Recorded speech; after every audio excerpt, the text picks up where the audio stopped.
Everyone, आज हम बात करेंगे इलेक्ट्रोस्टैटिक पोटेंशियल एंड कैपेसिटेंस यानी कि क्लास 12th के चैप्टर 2 के मोस्ट इंपॉर्टेंट टॉपिक्स की।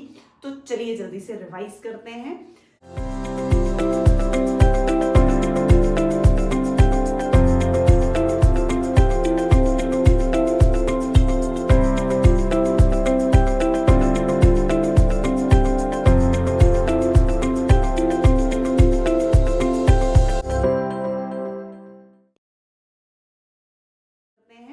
सबसे पहले हमारे पास इसमें आता है electrostatic potential and potential difference.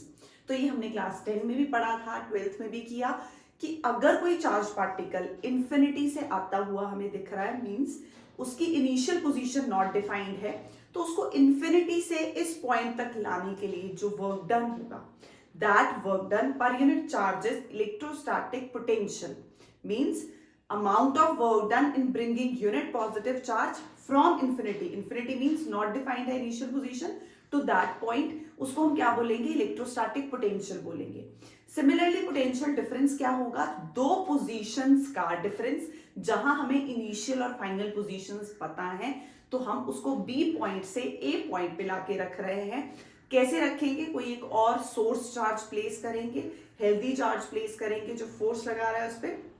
तो हमने बोला कि हमारे पास कोई चार्ज, हम उसको लेके आए from one point two another, तो दोनों पोजीशंस जब डिफाइंड है उसको बोला जाएगा इलेक्ट्रोस्टैटिक पोटेंशियल डिफरेंस। तो पोटेंशियल या पोटेंशियल डिफरेंस को हम बी से रिप्रेजेंट करते हैं। दो पोजीशंस का डिफरेंस है, फाइनल माइनस इनिशियल है, तो हम लेके आ रहे हैं ए से बी, तो वीबी माइनस बी ए, तो वर्क डन हुआ ए से बी पर यूनिट टेस्ट चार्ज।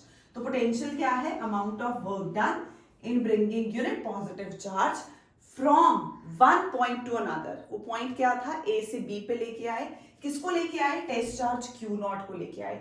तो work done per unit test charge, work done per unit test charge, उसको क्या बोलेंगे, उसको बोलेंगे पोटेंशियल डिफरेंस। पोटेंशियल डिफरेंस को V से रिप्रेजेंट किया, formula is work done per unit test charge.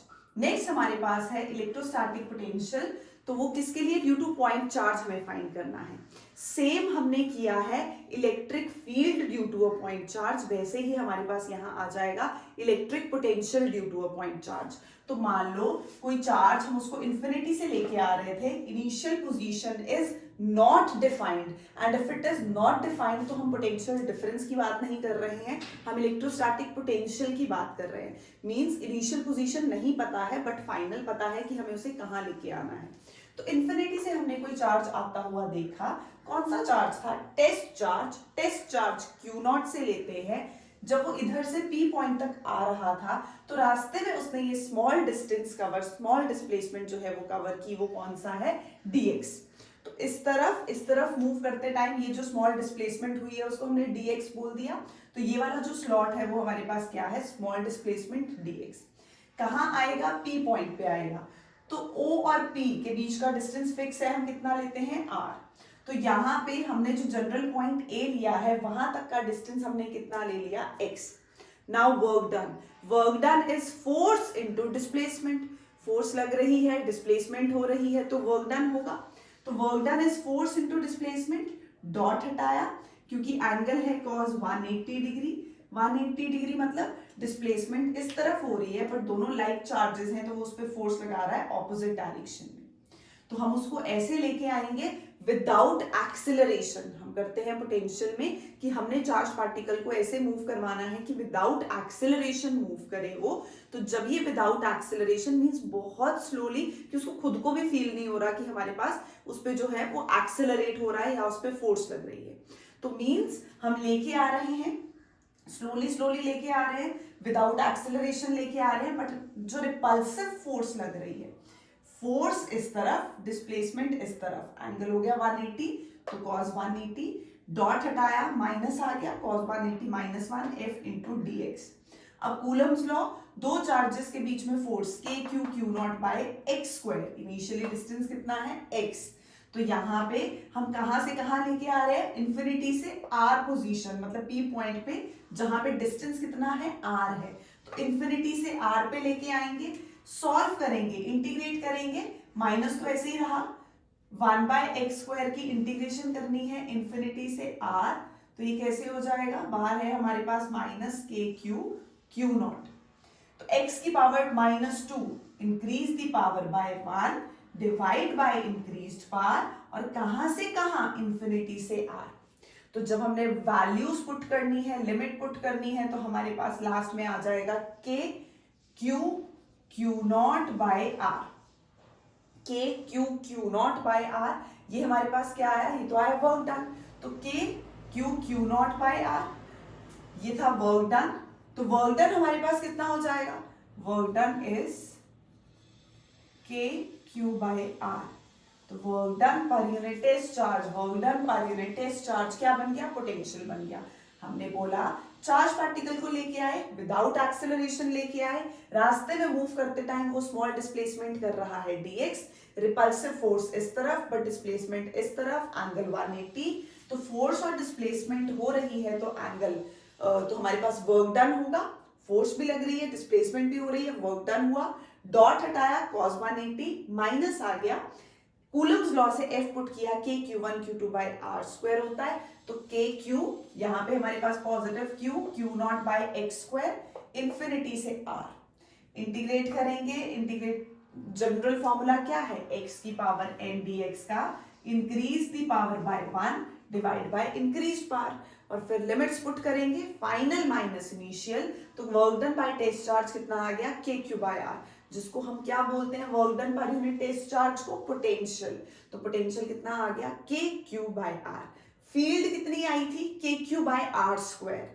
Potential कितना है, K Q by are, potential कितना है, के क्यू बाय आर, और फील्ड कितनी आई थी, K Q by R square. अब हमें एक ही ग्राफ में पोटेंशियल और इलेक्ट्रिक फील्ड डिस्टेंस के साथ वेरी करते हुए दिखाने हैं, तो हमें पता है work done per unit test charge आया potential which is K Q by R, electric field कितनी है, K Q by R square, तो E is inversely proportional to R square, तो उसका ये वाला गैप कम होता है, तो जो चीज इनवर्सली होती है आर स्क्वायर के, ये गैप कम होगा, ये ज्यादा हो जाएगा।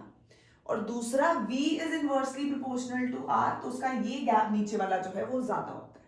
जब इनवर्सली टू x y, तो इनवर्सली का स्क्वायर मींस ये गैप कम हो जाएगा, तो ये गैप कम हो गया E के केस में, बट V के केस में थोड़ा ज्यादा रखेंगे, तो वेरिएशन हो गई electric field potential with distance R। Next हमारे पास इसके बाद टॉपिक है इक्विपोटेंशियल सरफेस, जो कि बहुत ज्यादा इंपॉर्टेंट है। ऐसा सरफेस जहां हर पॉइंट पे पोटेंशियल सेम रहे, उसको क्या बोलते हैं, इक्विपोटेंशियल सरफेस। तो कोई भी ऐसा surface where potential is same at each and every point, that surface is known as equipotential surface. Equi means equal, potential surface, तो ऐसा surface जहां सेम पोटेंशियल हो उसको क्या बोलेंगे, उसको बोलेंगे इक्विपोटेंशियल सरफेस। अब हमारे पास इक्विपोटेंशियल सरफेस की ये चार प्रॉपर्टीज हैं, ये हमें अच्छे से करनी है। पहली प्रॉपर्टी की work done on an equipotential surface is zero. Why it is zero, क्योंकि हमारे पास रिलेशन होता है potential is work done per unit charge, या potential difference is work done per unit charge.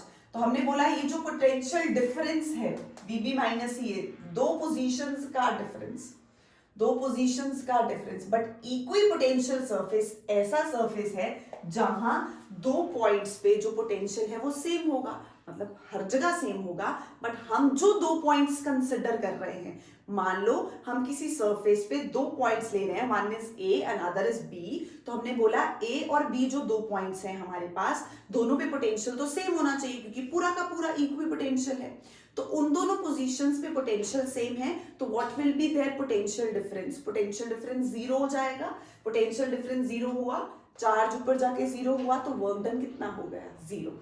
So delta V is zero, तो work done भी कितना हो जाएगा, जीरो। तो इसलिए बोल सकते हैं work done on an equipotential surface is zero. Second property, E is perpendicular to dr, क्योंकि हमें रिलेशन पता है electric field is perpendicular to the surface, normal to the surface, उस पर्टिकुलर पोजीशन पे इलेक्ट्रिक फील्ड कैसे होती है, normal होती है। कैसे, हमें पता है फिर से relation between electric field and potential gradient, relation between electric field and potential gradient, तो dV कितना आएगा, माइनस E dr, या लिखते हैं माइनस E डॉट dr। ऐसे। तो हमें पता है पोटेंशियल डिफरेंस तो जीरो है, पोटेंशियल डिफरेंस जीरो है तो दो चीजों का डॉट प्रोडक्ट जीरो, दो चीजों का dot product zero, dv is minus E dot D R. But हमें पता है इक्विपोटेंशियल सरफेस ऐसा सरफेस है जहां पोटेंशियल सेम होगा, means there will be no potential difference, तो dv जीरो हो गया, तो e dot D R is zero. तो दो चीजों का डॉट प्रोडक्ट कब जीरो होता है? जब वो दोनों परपेंडिकुलर होते हैं। तो means if a dot b is zero, it means a is perpendicular to b। So if e dot dr is zero, it means e is perpendicular to dr। तो यहां से ये हमारे पास सेकेंड आ गई। थर्ड प्रॉपर्टी है dr is again inversely proportional to e, तो e is inversely proportional to distance. जितना डिस्टेंस ज्यादा होगा उतनी इलेक्ट्रिक फील्ड कम होती जाएगी, तो जितना डिस्टेंस बढ़ रहा है इलेक्ट्रिक फील्ड कम हो रही है। Next, no two equipotential surfaces can intersect each other. तो सेम जैसे हम करते थे, दो इलेक्ट्रिक फील्ड लाइंस इंटरसेक्ट नहीं कर सकती, दो मैग्नेटिक फील्ड लाइंस इंटरसेक्ट नहीं कर सकती, क्योंकि इलेक्ट्रिक फील्ड जो हम इलेक्ट्रिक फील्ड लाइन लेते हैं, अगर हम उनको इंटरसेक्ट करवाते हैं तो टेंजेंट पे दो डिफरेंट डायरेक्शंस होंगी, दो डिफरेंट डायरेक्शंस होंगी इलेक्ट्रिक फील्ड की। तो एक पर्टिकुलर पॉइंट पे दो डायरेक्शंस पॉसिबल नहीं है। तो अगर दो इक्विपोटेंशियल सर्फेसेस इंटरसेक्ट कर रहे हैं तो इसका मतलब हमारे पास जो उनकी पोटेंशियल की वैल्यू है वो वहां पे क्या हो जाएगी, पोटेंशियल की वैल्यू हमारे पास कॉमन हो जाएगी। तो no two equipotential surfaces can intersect each other, क्योंकि एक पर्टिकुलर पॉइंट पे हम दो इक्विपोटेंशियल सर्फेसेस ले रहे हैं, उनको इंटरसेक्ट करवा रहे हैं। मान लो एक 5 वोल्ट है और एक 10 वोल्ट है, तो जब वो इंटरसेक्ट करे तो कॉमन पॉइंट पे पोटेंशियल तो सेम होना चाहिए था ना, बट पोटेंशियल तो वेरी करेगा। तो दो इक्विपोटेंशियल सर्फेसेस इंटरसेक्ट नहीं कर सकते, क्योंकि पॉइंट ऑफ इंटरसेक्शन पे दो डिफरेंट वैल्यूज हो जाएंगी पोटेंशियल की। तो नेक्स्ट हमारे पास है इक्विपोटेंशियल सर्फेसेस। इक्विपोटेंशियल सर्फेसेस सबसे पहले हम ड्रॉ करेंगे पॉइंट चार्ज के लिए। तो पॉजिटिव चार्ज लिया, पॉजिटिव चार्ज की इलेक्ट्रिक फील्ड लाइंस होती थी आउटवर्ड्स, मींस आउटवर्ड्स। तो उनके जो इक्विपोटेंशियल सर्फेसेस हैं वो कैसे बनेंगे? कंसेंट्रिक स्फेरिकल शेल्स बनेंगे। ये जो रीजन है ये क्या दिखा रहा है? इक्विपोटेंशियल सर्फेस को, और ये सॉलिड लाइंस दिखा रही हैं इलेक्ट्रिक फील्ड लाइंस को। तो इक्विपोटेंशियल सरफेस कैसा बना पॉजिटिव चार्ज के लिए? वो बना कंसेंट्रिक स्फेरिकल शेल्स। नेक्स्ट हमारे पास है, अगर हम दो अनलाइक चार्जेस लेते हैं तो हम बोलते हैं ये दोनों कंट्रैक्ट करने की कोशिश करते हैं, उनके बीच की स्पेस को वो कम करने की कोशिश कर रहे हैं, अट्रैक्शन शो कर रहे हैं। तो कंट्रैक्ट करने की कोशिश कर रहे हैं मींस उनके बीच हम इलेक्ट्रिक फील्ड लाइंस को कैसे दिखा रहे हैं कि हमारे पास यहाँ पे ये गैप कम करने की कोशिश कर रहे हैं। तो यहाँ पे दूर दूर फार अपार्ट, इट मींस वो क्या कर रहे हैं? एक दूसरे को रिपेल कर रहे हैं। तो बेसिकली यहाँ पे क्या होगा, जितना गैप दिखाएंगे ऐसे करके, ये वाली क्लोजर है, ये वाली क्लोजर है, बट ये वाली हमारे पास दोनों साइड जो सेंटर में आ रही है, सेंटर वाली फील्ड लाइंस क्या है? फार अपार्ट है। क्यों? क्योंकि वो एक दूसरे को रिपेल कर रहे हैं चार्जेस, क्योंकि कैसे हैं? लाइक चार्जेस हैं। यहाँ थे अनलाइक चार्जेस, तो सेंटर में फील्ड लाइंस क्लोजर कंट्रैक्ट करती हुई। तो ये जो इक्विपोटेंशियल सरफेस है, सेंटर में जो आ रहे हैं ये क्लोजर होंगे, बट जो बाहर हैं they are far apart. Reverse होगा लाइक चार्जेस में, उनकी इलेक्ट्रिक फील्ड लाइंस तो ऐसे बनती हैं हमारे पास लेटरल प्रेशर एग्जर्ट करती हुई एक दूसरे पे। तो यहाँ पे जो फील्ड लाइंस से जो इक्विपोटेंशियल सरफेस बनेगा उनमें गैप ज्यादा होगा, यहाँ कम, लेकिन जो सेंटर है उसमें ज्यादा आएगा। फोर्थ हमारे पास हमने लिया कि अगर हमारे पास कोई पैरेलल लाइंस हैं, पैरेलल इक्विडिस्टेंट लाइंस हैं, तो उनके लिए हम इक्विपोटेंशियल सरफेस कैसा बनाते हैं? तो वो हम प्लेन बनाएंगे। तो इक्विडिस्टेंट लाइंस के लिए हमारे पास जो प्लेन होगा वो रिप्रेजेंट करेगा उसका इक्विपोटेंशियल सरफेस। नेक्स्ट है हमारे पास potential energy in an external field. पहले तो पोटेंशियल एनर्जी क्या होती है? तो सिस्टम ऑफ चार्जेस हम कंसिडर कर रहे हैं, तो जो पोटेंशियल एनर्जी हमारे सिस्टम ऑफ चार्जेस पोजेस करेंगे by virtue of their positions, वो है पोटेंशियल एनर्जी हमारे पास सिस्टम की। तो पोटेंशियल एनर्जी अगर हम बात कर रहे हैं एक्सटर्नल फील्ड में, तो हमारे पास पहला कोई चार्ज आया, मान लो पहला बच्चा क्लास में आके बैठा, तो उसके पास वहां पे और कोई स्टूडेंट नहीं है, तो उसको किसी की फील्ड के अगेंस्ट वर्क डन नहीं करना। अगर हम in the absence of electric field लें, तो सबसे पहले कोई चार्ज आया, सबसे पहले कोई स्टूडेंट आया, उसके लिए ओपन चांसेस हैं वो किसी भी सीट पे जाके बैठ सकता है। सिमिलरली कोई चार्ज आके एंटर कर रहा है तो हमारे पास ऑलरेडी वहां कोई चार्ज पार्टिकल्स प्रेजेंट नहीं है। तो अगर कोई चार्ज पार्टिकल प्रेजेंट नहीं है तो मींस जब वो आएगा तो उसके पास बहुत सारी स्पेस है, वहां पे कहीं भी बैठ सकता है, उसको किसी और की फील्ड के अगेंस्ट, पोटेंशियल के अगेंस्ट वर्क डन नहीं करना है। तो सबसे पहले हमारे पास जो चार्ज पार्टिकल आया वो सिर्फ उसको लेके आने के लिए जो हमने वर्क डन करा from infinity to that point, वो होगा वर्क डन, वो होगी एनर्जी। तो सबसे पहले अगर हम बोल रहे हैं हमारे पास सिस्टम ऑफ चार्जेस हैं, मान लो 3 सिस्टम ऑफ चार्जेस हैं, हमने उनको ऐसे रखा हुआ है, तो यहाँ पे हमारे पास क्या होगा, पोटेंशियल एनर्जी क्या होगी इनकी, जो पोटेंशियल एनर्जी वो अपनी कॉन्फ़िगरेशन की वजह से पोजेस करेंगे वही पोटेंशियल एनर्जी है। लेकिन अगर हम कोई चार्ज लेके आ रहे हैं तो उसको वहां पे कोई और चार्ज नहीं दिख रहा है तो वो फ्री है, तो उसको लाने में हमने जो सिर्फ इंफिनिटी से जो वर्क डन किया सो किया, वहां पे किसी और की फील्ड या पोटेंशियल के अगेंस्ट वर्क डन नहीं करना है। तो नेट वर्क डन उस पर्टिकुलर फील्ड में हमारे पास क्या हो जाएगा, जीरो हो जाएगा, क्योंकि वहां पे कोई और चार्ज पार्टिकल नहीं है जो उस पर फील्ड लगा रहा है या पोटेंशियल पोजेस कर रहा है। तो अगर हम बात कर रहे हैं एक्सटर्नल इलेक्ट्रिक फील्ड की, तो सबसे पहले जो हमने वर्क डन किया एक चार्ज को इंफिनिटी से r1 में लाने के लिए, तो potential is work done per unit charge. तो कितना हो गया हमारे पास यहाँ पे work done q into V, तो q1 into we. First particle को लाए, उसका पोजीशन वेक्टर है r1। सेकेंड को लेके आ रहे हैं, अब सेकेंड को लेके आएंगे पोजीशन वेक्टर r2, तो वर्क डन तो कितना हो गया q2v। बट अब ये जो आया है इसको इसकी फील्ड के अगेंस्ट भी तो काम करना पड़ेगा, तो उसको उसके अगेंस्ट काम करना पड़ रहा है। एक सीट तो वो बुक करके बैठा है, तो 50 में से 49 ऑप्शंस हैं, बट एक वो वाली जो सीट है वो ऑक्यूपाइड है। तो एक तो वर्क डन किया हमने लाने में QV, एक वर्क डन किया हमने लाने में QV, बट एक वर्क डन जब सेकेंड वाला आया उसको फर्स्ट के अगेंस्ट करना है। फर्स्ट के अगेंस्ट करेंगे तो वो कितना आ जाएगा, k q1 q2 by r। कितना आएगा, k q1 q2 by r। तो नेट पोटेंशियल एनर्जी कितनी होगी, total work done in assembling those charges. तो पोटेंशियल एनर्जी आ गई, फर्स्ट q1v जो हमने निकाला, सेकंड q2v, और थर्ड जो हमने इसकी फील्ड के अगेंस्ट किया, वो कैसे निकलेगा। तो वो निकालने के लिए हमने बोला कि सेकंड वाला चार्ज आया था, सेकेंड वाला चार्ज आया था Q2, बट वो किसके पोटेंशियल, किसकी फील्ड, फर्स्ट के अगेंस्ट काम कर रहा है। तो यहां तो Q2 रहा, पोटेंशियल हमें वैल्यू पुट करनी थी, तो K Q1 बाय R, तो डिस्टेंस आ जाएगा K Q1 Q2 by R। तो ये आ गई हमारे पास वो पोटेंशियल एनर्जी। तो पोटेंशियल एनर्जी का जनरल फॉर्मूला क्या है, K Q1 Q2 by R। कोई चार्ज को लेके आए, फर्स्ट को लेके आए, कोई बैठा नहीं है, तो वर्क डन इज जीरो।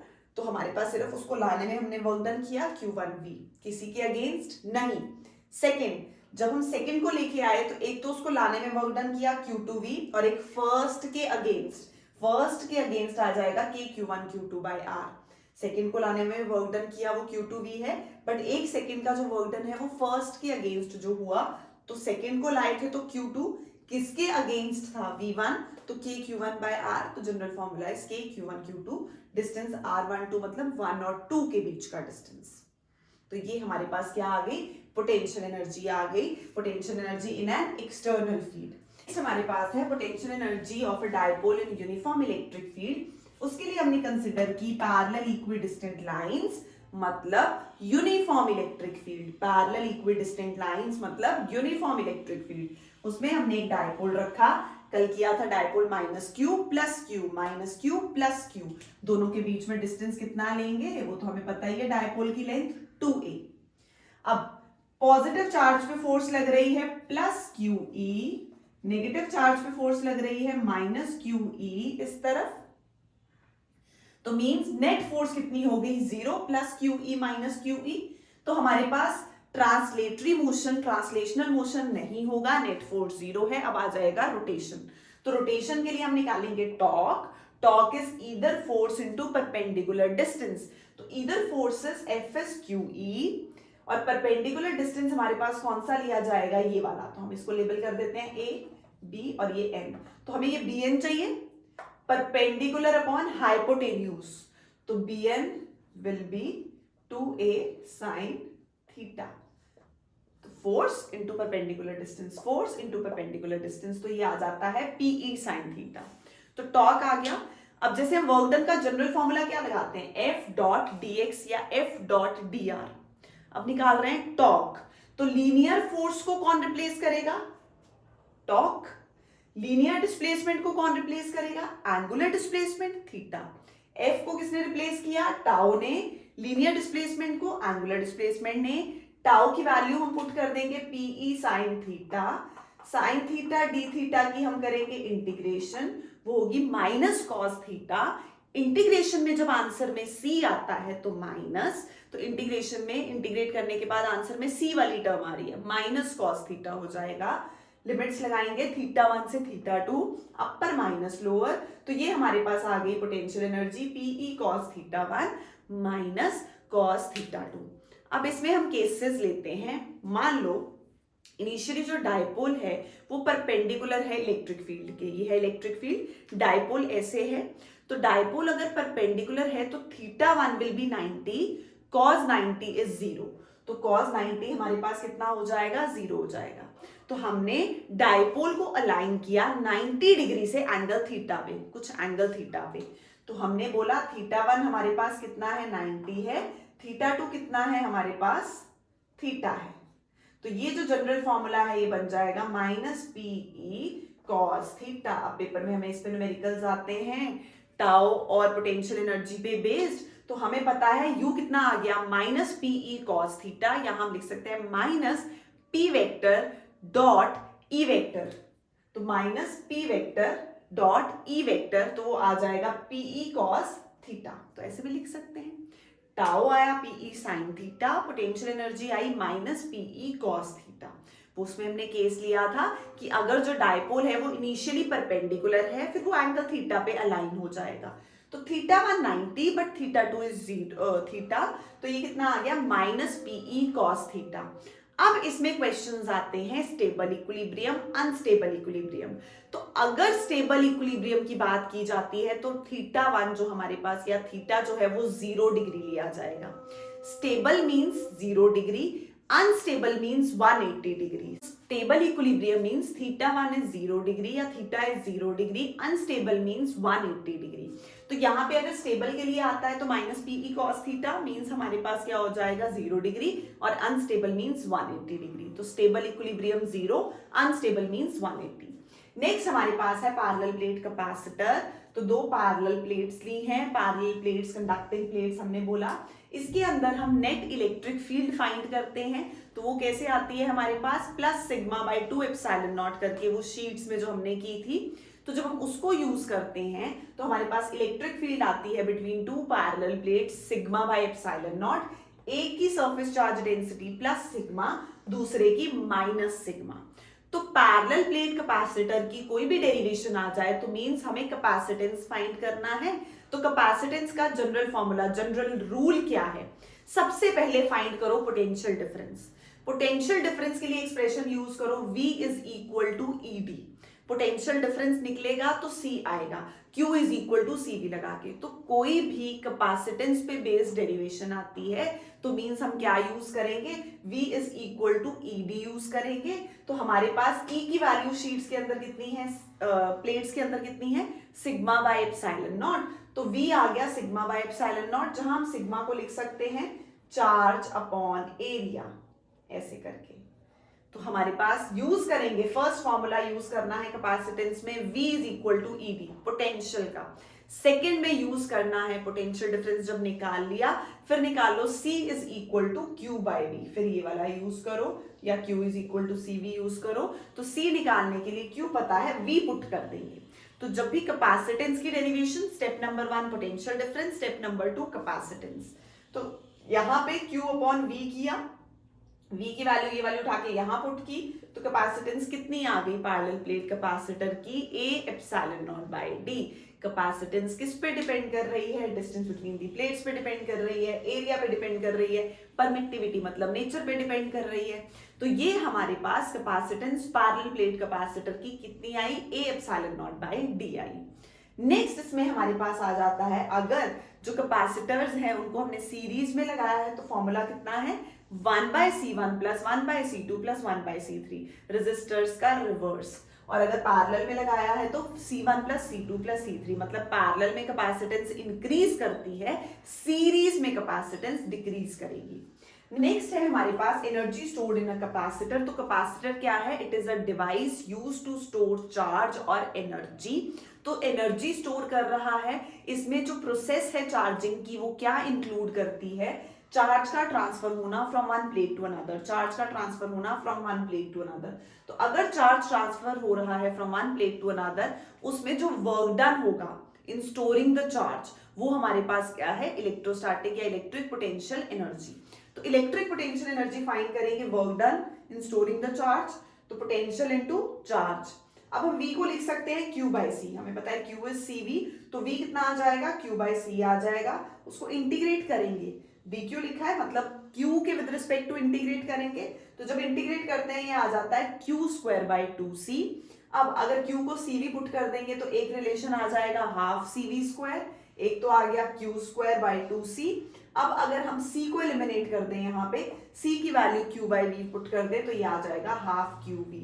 तो हमारे पास जैसे हीट के 3 फॉर्मूले आते हैं, वैसे ही पोटेंशियल एनर्जी के भी 3 फॉर्मूले आते हैं, half cv square, half qv, q square by 2c। इसी के साथ जो अटैच्ड पार्ट आता है वो है एनर्जी डेंसिटी। तो किसी भी चीज की डेंसिटी मतलब उसको वॉल्यूम से डिवाइड कर दो। Energy density means energy upon volume. Energy निकाली हाफ cv स्क्वायर, वॉल्यूम कितनी होगी? एरिया और साथ में डिस्टेंस बिटवीन द प्लेट्स, तो ये आ गया a इंटू डी।